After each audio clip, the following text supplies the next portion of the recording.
আজকের ভিডিওটা একটু অন্যরকম হতে চলেছে। তো এরকম ভিডিও আমি আগেও হয়তোবা দিয়েছি। কিন্তু একটা বিয়েবাড়ির পুরো ডিটেইলস দেইনি। এই যে দেখতে পাচ্ছেন যে হুন্ডাই করে আসছে, এটা কিন্তু বর। হ্যালো ভিউয়ার, আসসালামু আলাইকুম। চলে এসেছি আরেকটা নতুন ভিডিও নিয়ে। তো এইভাবে বর আসা আপনারা হয়তোবা আগেও দেখেছেন, কিন্তু আমার লাইফে এই ১ম। কারণ বর ঠিকই গাড়িতে এসেছিল, আর এই এলাকার রাস্তাঘাট এতটাই খারাপ যে পরে বরকে ওখান থেকে ট্রলারে করে আনতে হয়েছে, আর পরে হুন্ডাই করে এসেছে। তো এভাবে বর এসেছে, আর আমাদের আগের দিন আসার কথা ছিল, কিন্তু আমাদের এ বাড়িতে পৌঁছাতে পৌঁছাতে ১২টা বেজে যায়। এসে দেখি যে মেয়ের হলুদ হয়ে গেছে। আর এই হচ্ছে আমাদের কনে। কনে তো অনেক বেশি পর্দাশীল, সে কখনো কোনো পুরুষ মানুষের সামনে আসে না। কারণ আর এইদিকে বরের খাওয়ার জন্য খাবার-দাবারের আয়োজন করা হচ্ছে। দেখতে পাচ্ছেন বরকে কি সুন্দর করে খাবার পরিবেশন করার জন্য সবকিছু সাজানো হচ্ছে। সব বিয়েবাড়িতেই আর যাই হোক, যেমনই হোক অনুষ্ঠান, বরের খাবার কিন্তু এরকমই হয়। আর আমি এদিকে একটু সেজেগুজে নিলাম। আর আজকের ভয়েস ওভারটা করতে একটু সমস্যা হচ্ছে, কারণ আমি এখনও বিয়েবাড়িতে আছি। যখন ভয়েসটা দিচ্ছিলাম আরকি, তখন আমি বিয়েবাড়িতে ছিলাম। আর এদিকে বর আসার জন্য সবাই ওয়েট করছে সুন্দরভাবে গেট-টেট সাজিয়ে। আর এই যে আমাদের বরমশাই ঠিক চলে এসেছেন। বর কিন্তু খুব বেশি বড় না, আমাদের কনেও কিন্তু খুব বেশি বড় না, মোটামুটি একটা মিডিয়াম বয়স এদের। যাই হোক, এই যে বরকে বসানো হয়েছে, এখন এখানে কিছু খাবার দাবারের ব্যবস্থা করা হয়েছে, হালকা কিছু নাস্তা। তো এগুলো খাওয়ানোর পরে বরকে রুমের মধ্যে নিয়ে যাওয়া হবে। এই যে দেখতে পাচ্ছেন যে অনেক লোকজন এসেছে বরের সাথে। আর আমি আগেই বলেছি যে ভয়েস ওভার করতে একটু সাউন্ড চলে আসবে, কারণ এখানে এত পরিমাণে গ্যাঞ্জাম হচ্ছিল যে আমার ভয়েস দিতেই অনেক প্রবলেম হয়ে যাচ্ছিল।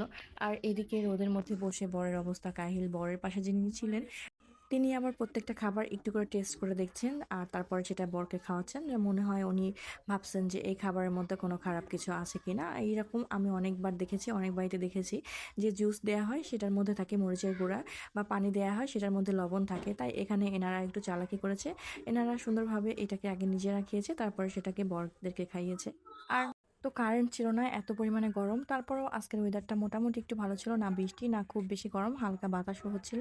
আর এদিকে সবাই চেয়ার নিয়ে নিয়ে উঠোনে বসেছিল, সব রিলেটিভদের। আমি ভাবলাম যে একটু ভিডিও নিই, কারণ সবাইকে ভিডিও এভাবে নেওয়া হয় না, আর অনেক দিন পর পর এদের সাথে আমাদের দেখা হয়। আর এদিকে বরযাত্রীরা সবাই খেতে বসে গিয়েছে, আর আমি কিন্তু আমার খাওয়ার ভিডিওটা নিইনি, কারণ আমি অনেক আগে খেয়ে নিয়েছিলাম, আর তখন আমি ভিডিও করার কথা আমার মনেই ছিল না। আর এটা আমার সাথে সবসময়ই হয়, যেটা যে আমি খাওয়ার পরে অর্ধেক খাওয়া হয়ে যায়, তখন আমার মনে পড়ে যে আমি তো কোনো ভিডিও নিলাম না। আর এদিকে এই যে দেখতে পাচ্ছেন ঘরের মধ্যে সুন্দর করে স্টেজ সাজানো হয়েছে বরের জন্য। আর এখানে বর সহ বরযাত্রীরা যারা আসছে, বরের ফ্রেন্ডরা, সবাইকে খাওয়ানো হচ্ছে। আমি কিন্তু আগে কখনো বরযাত্রী যাইনি, এটা আমার একটা ব্যাড লাক। তো হচ্ছে আমার কেন জানি কখনোই কোথাও বরযাত্রী নেয় নাই, কি জন্য নেয় নাই, কেন হয়নি এটা জানি না। তবে আমার খুব ইচ্ছা যেন আমি কারো বিয়েতে বরযাত্রী যাব। আর এদিকে সবথেকে গুরুত্বপূর্ণ যে অংশটা, সেটা হচ্ছে মেয়েকে বিয়ে পড়ানো। মেয়ে বিয়ে পড়ানোর জন্য এখানে সবাই চলে এসেছে। আর আমি আগেই বলেছি মেয়ে অনেক পর্দাশীল, সে কারোর সামনে আসে না, তাই তাকে এভাবে ঘুমটা দিয়ে বিয়ে পড়ানো হচ্ছিল। আর এদিকে মেয়ে তো অনেক কান্নাকাটি করছিল। আসলে মেয়েদের লাইফে এই যে একটা দিন সবারই আসে। আর মেয়ের বিয়ে পড়ানো শেষে আমি চলে আসলাম ছেলেদের বিয়ে পড়ানোর এখানে। তো এখানে ছেলেদেরও বিয়ে পড়ানো হচ্ছিল। তো হচ্ছে মেয়ের আর ছেলের বিয়ে পড়াইতে খুব বেশি একটা সময় লাগেনি, খুব তাড়াতাড়ি হয়ে গিয়েছে। আর আমাদের সময় তো আমরা ১ ঘন্টা ধরে কান্নাই করতাম। এরা এখন অনেক চালাক, সবই বোঝে। তাই এখন আর কান্নাকাটি সেরকম কিছুই করে না। এরা এখন সুন্দরভাবে বিয়েটা করে নেয়।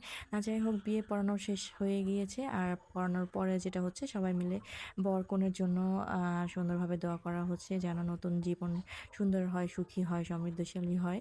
আর একে অন্যর পাশে সুন্দরভাবে থাকতে পারে এভাবেই। আর এইটা হচ্ছে সবথেকে কষ্টের মুহূর্ত, যেটা প্রত্যেকটা মেয়ের জীবনে এসেছে। এই সময়টা প্রত্যেকটা মেয়ের জীবনেও আসে, অনেক কষ্টের। আমার জীবনে এসেছে, আমার বাবা আমাকে এভাবেই বিদায় দিয়েছিল।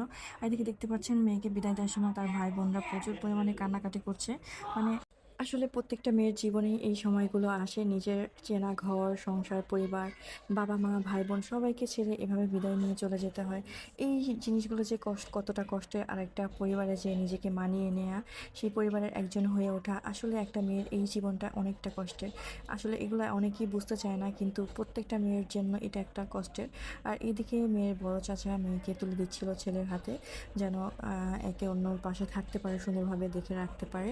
তো আমি নিজে আবেগপ্রবণ হয়ে গিয়েছিলাম, কারণ আমার জীবনেও এই সময়টা এসেছে, আমারও এভাবে বিদায় দেওয়া হয়েছিল। আমারও এত বেশি কান্না পাচ্ছিল দেখে বিষয়টা, তারপরেও নিজেকে কোনোভাবে ম্যানেজ করলাম। আর এদিকে এই যে সবাই মিলে, আত্মীয় স্বজন যা ছিল সবাই মিলে কনেকে বিদায় দিচ্ছে। মানে সবার ভিতরে অনেকটা কষ্ট, তারপরে হাসি মুখে বিদায় দেওয়া হচ্ছে যাতে মেয়ে কষ্ট না পায়। আর এই যে দেখেন একে অন্যের প্রতি ভালোবাসা, তো এদের জন্য দোয়া করবেন, এরা যেন ভালো থাকে, তাদের জীবনে কোনো মানে দুঃখ না আসে। তো এইভাবে বিদায় নিয়ে চলে গেল কোণে। তো দোয়া করবেন সবাই, ভালো থাকবেন সবাই, আল্লাহ হাফেজ।